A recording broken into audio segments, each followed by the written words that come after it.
texto de hoje está em Lucas 9, do 51 até o 62. Nós passamos por uma jornada acompanhando a vida de Jesus, desde o nascimento até sua morte e ressurreição. E agora nós entramos num tempo em que nós vamos parar um pouquinho para ver com mais detalhes a respeito do seu ministério. A gente acabou passando muito rápido pelo ministério de Jesus. A gente estava muito interessado em saber pelo o trajeto que ele estava fazendo ali na sua vida. Então agora a gente volta um pouco e a gente vai ver as suas obras, a gente vai ver o que ele falou, nós vamos ver um pouco sobre o seu sermão. E hoje nós vamos trazer este acontecimento aqui interessante. São dois acontecimentos em que eles estão fazendo uma transição, eles estão viajando, ele com seus discípulos, eles estão indo para Jerusalém, eles passam por um povoado de samaritanos, e lá ele tem algumas conversas interessantes com os seus discípulos. Nós vamos ver sobre isso hoje, então. Lucas 9, do 51 até o 62, diz o seguinte na NVI. Aproximando-se o tempo em que deveria ser levado para os céus, Jesus partiu resolutamente em direção a Jerusalém e enviou mensageiros à sua frente. Indo estes, entraram num povoado samaritano para lhe fazer os preparativos. Mas o povo dali não recebeu, porque se notavam que dirigiriam-se para Jerusalém. Ao verem isso, os discípulos Tiago e João perguntaram: Senhor, queres que façamos cair fogo dos céus para destruí-los? Mas Jesus, voltando-se, os repreendeu, dizendo: vocês não sabem que espécie de espírito vocês são, pois o Filho do Homem não veio para destruir a vida de homens, mas para salvá-los. E foram para o outro povoado. 57. Quando andavam pelo caminho, um homem lhe disse: eu te seguirei por onde quer que fores. Jesus respondeu: a raposa tem suas tocas e as aves dos céus têm seus ninhos, mas o Filho do Homem não tem onde repousar a cabeça. A outro disse: siga-me. E o homem respondeu: Senhor, deixe-me ir primeiro sepultar o meu pai. Jesus lhe disse: deixe que os mortos sepultem seus próprios mortos. Você, porém, vá e proclame o reino de Deus. Ainda outro disse: vou seguir-te, Senhor, mas deixe-me primeiro voltar e despedir-me da minha família. Jesus respondeu: ninguém que põe a mão no arado, que olha para trás, está apto para o reino de Deus. Assim diz a palavra. Deus querido, muito obrigado pela sua palavra, Senhor Deus. Obrigado porque temos acesso a ela. Obrigado porque temos a liberdade de ler e proclamar a sua palavra à tua igreja. Que o Senhor esteja conosco aqui nessa manhã para falar nos nossos corações e nos provocar, Senhor Deus, a mudança. Nos provocar a sermos cristãos melhores, a sermos discípulos que andam conforme as suas escrituras. No nome do seu santo Filho Jesus, amém. Então, queridos, o cenário é esse: Jesus está já se encaminhando a Jerusalém. Lembra que ele fez grande parte do seu ministério, quase ele todo, no norte de Jerusalém, na região ali da Galileia, na região onde ele viveu a sua infância. E no momento ele vai a Jerusalém, ele desce no sentido de para o sul, né? Ele vai até Jerusalém, porque lá vai acontecer os eventos derradeiros da sua prisão, da sua morte, etc. E no começo aqui ele fala exatamente isso, que Jesus já estava decidido. Aproximando-se o tempo em que seria levado aos céus, Jesus partiu resolutamente. Ele estava decidido, ele falou assim: vou para Jerusalém. Ele sabia o que ia acontecer e ele então foi a Jerusalém.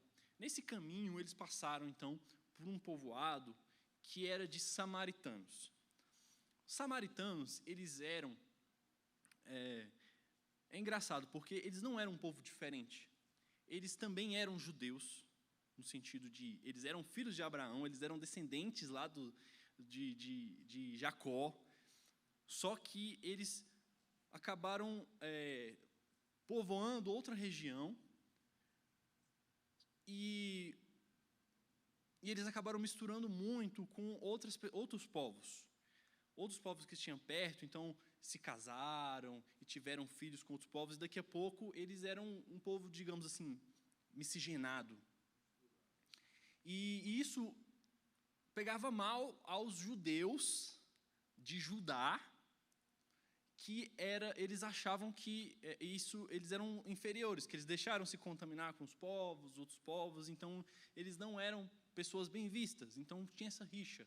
Era uma rixa política, era uma rixa cultural, era uma rixa, mas eles não eram assim povos diferentes. Eles falavam a mesma língua, eles serviam o mesmo Deus, eles faziam práticas parecidas, só que eles então tiveram essa rixa dos samaritanos com os judeus.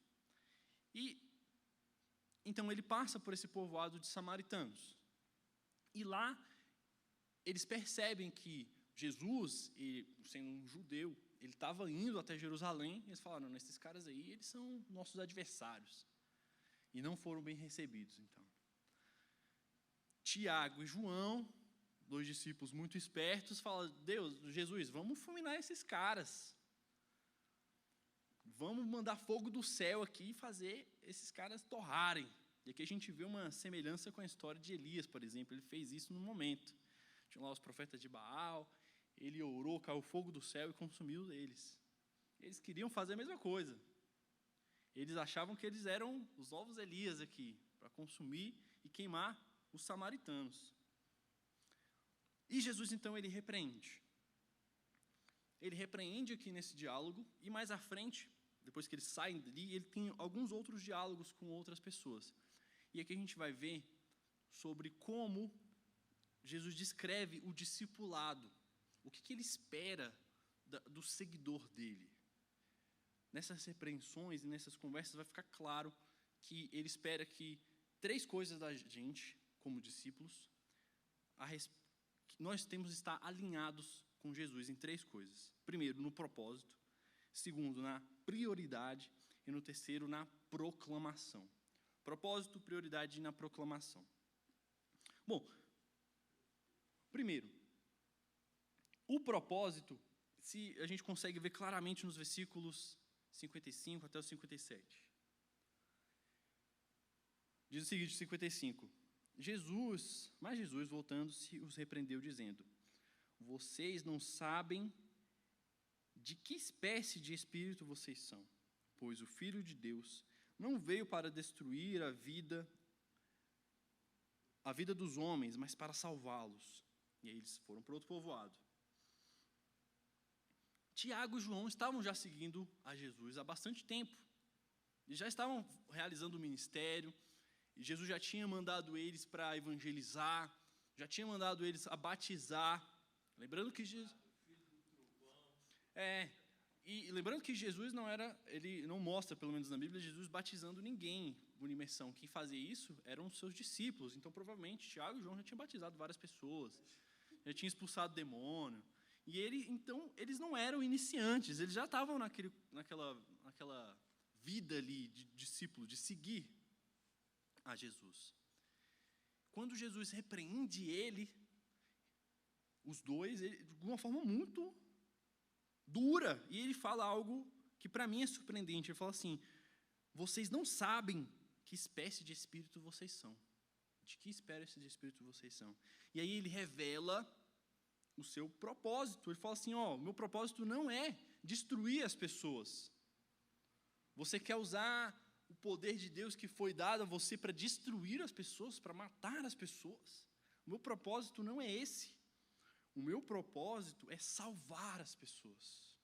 O Filho do Homem, versículo 55, não veio para destruir a vida dos homens, mas para salvá-los.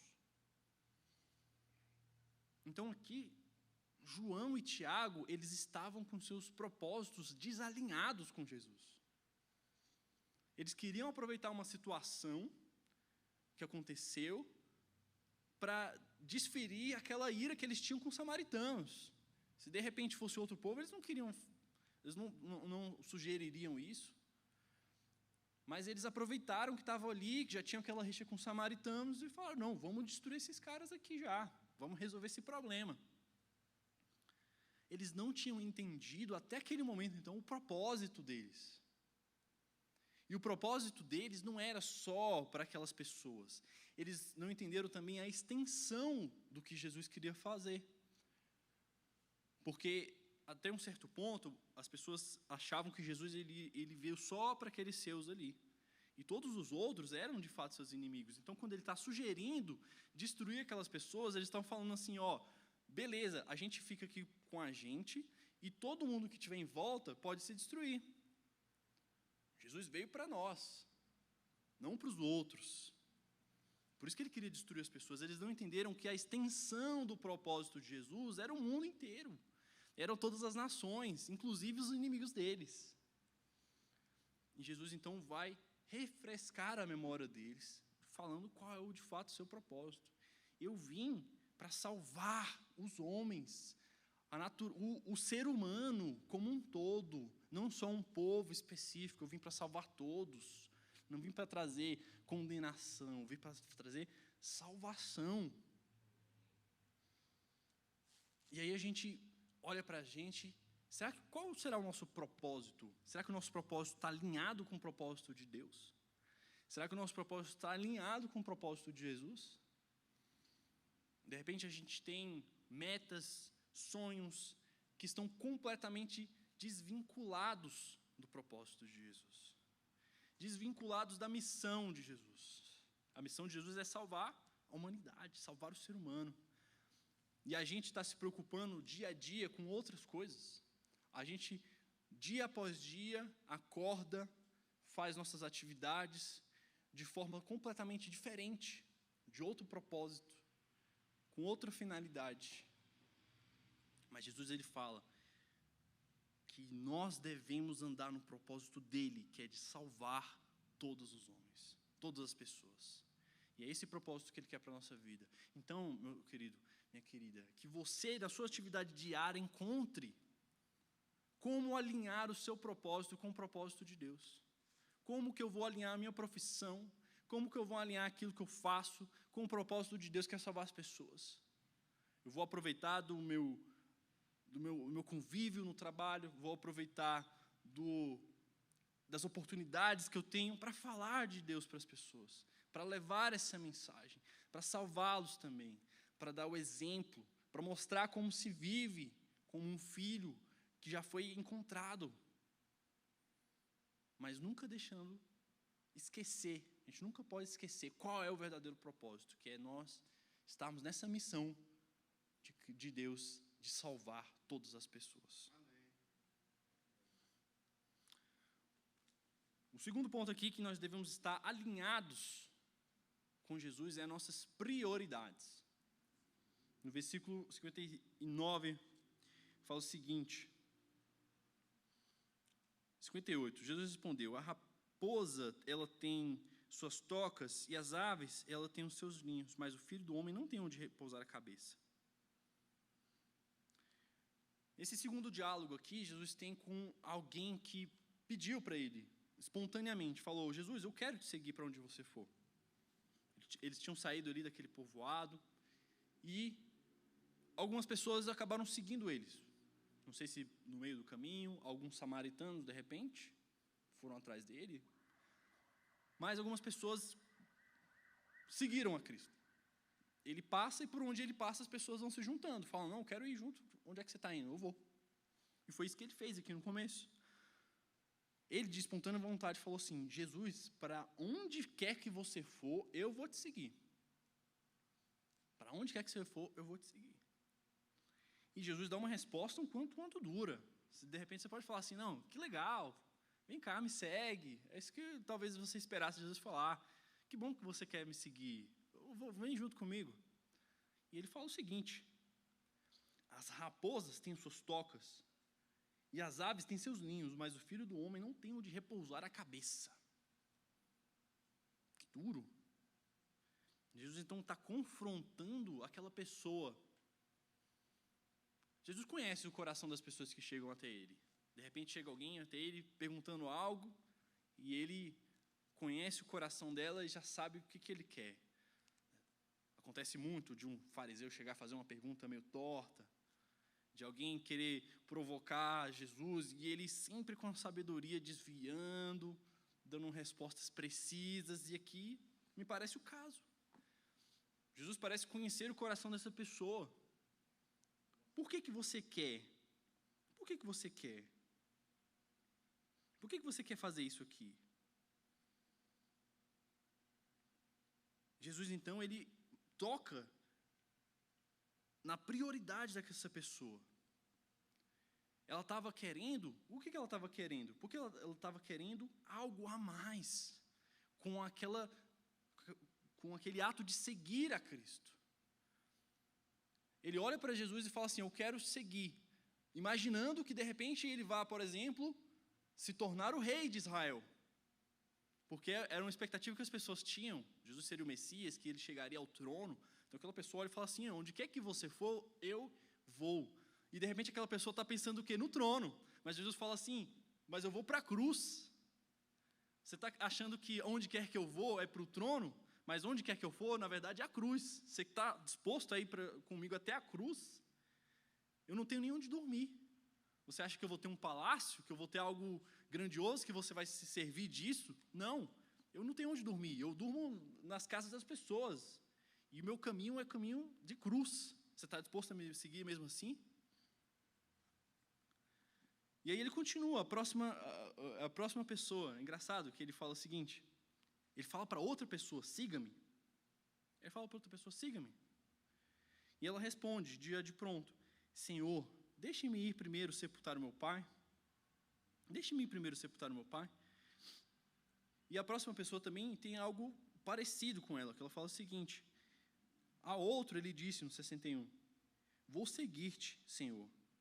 Mas deixa-me primeiro voltar e despedir-me da minha família.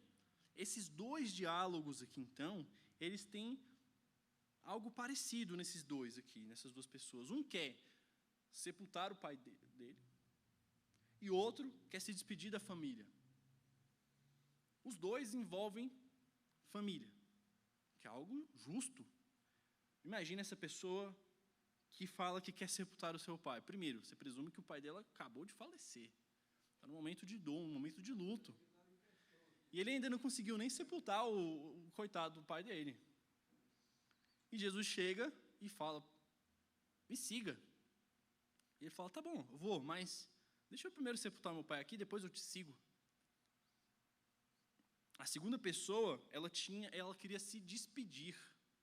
Ela queria se despedir da família. Ela não falou assim, não, ó Deus, eu tenho uma família aqui que eu tenho que sustentar, minha filha é pequena, então não vai dar não. Ele fala, não, eu quero realmente ir. Só deixa eu lá, vou dar um abraço na minha mulher, dos meus filhos e vou contigo. E a resposta de Jesus também é dura para com esses dois. Na primeira ele fala assim, deixa que os mortos sepultem seus próprios mortos. E na segunda ele fala o seguinte, ninguém que coloca a mão no arado e olha para trás é digno de entrar no reino de Deus. Ele questiona se a pessoa era de fato apta a ser salva por conta disso. Que loucura. São duas respostas duras. Mas o que ele quer dizer com isso? Ele quer tocar na questão das prioridades das pessoas. Não é que é ruim, não é errado você cuidar da sua família, não é errado você cuidar do seu pai que acabou de falecer. Mas ele quer ressaltar a urgência da proclamação do Evangelho. Ele quer mexer nas prioridades das pessoas. Novamente, ele olha para o coração da pessoa e ele vê que aquilo não era a prioridade dele. Por mais que essas duas pessoas tinham falado que iam seguir a Jesus, não era a prioridade delas. Elas ainda tinham algo que prendia elas. E aqui ele quer então que nós nos alinhemos com a sua prioridade. Quais são nossas prioridades?